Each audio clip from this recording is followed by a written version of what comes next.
কঠিন জবাব দিয়েছেন বাংলাদেশ সেনাবাহিনী।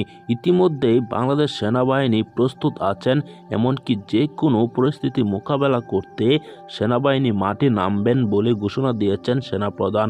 এমনকি বর্তমান সময়ে ভারতের সন্ত্রাসীরা বাংলাদেশে ঢুকে বাংলাদেশকে যেভাবে দখল করতে চাচ্ছিল তার ষড়যন্ত্র ফাঁস করে যে হুঙ্কারগুলো দিয়েছেন সেনাপ্রধান এই ভিডিওতে দেখতে পারবেন।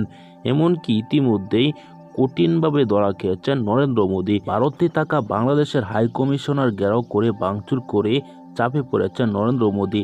শান্তিরক্ষা মিশন থেকে জাতিসংঘ এবার সেনা পাঠাবে ভারতে।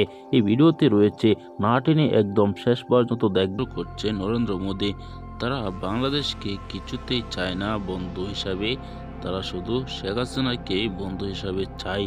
শেখ হাসিনার পতনের পর একের পর এক তারা বার্তা দিচ্ছে। শেষ পর্যন্ত হিন্দুদের নিয়ে তারা একটি পাল্টা গণ অভ্যুত্থান ঘটাতে চেয়েছিলেন, সেটি ধরে ফেলেছে ছাত্র জনতা। সেজন্যই ইসকনে সেই নেতাকে গ্রেপ্তার করা হয়েছে। সেই গ্রেপ্তার করায় কিন্তু ভারত খেপে গিয়েছেন।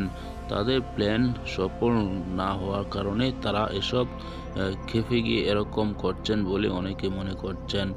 দর্শক, বর্তমান সময়ে যে পরিস্থিতি সৃষ্টি হয়েছে তা নিয়ে সরাসরি কথা বলেছেন সেনাপ্রধান। তিনি বলেছেন, বাংলাদেশের যে পরিস্থিতি সৃষ্টি হয়েছে সেটি মোকাবেলা করার জন্য বাংলাদেশ সেনাবাহিনী প্রস্তুত আছেন। দর্শক, তার বক্তব্যটি আমরা পরবর্তীতে তুলে ধরব। পরবর্তী এরকম ভিডিওগুলো পেতে চ্যানেলটিকে সাবস্ক্রাইব করে পাশে থাকা বেল বাটনটি অন করে দিবেন।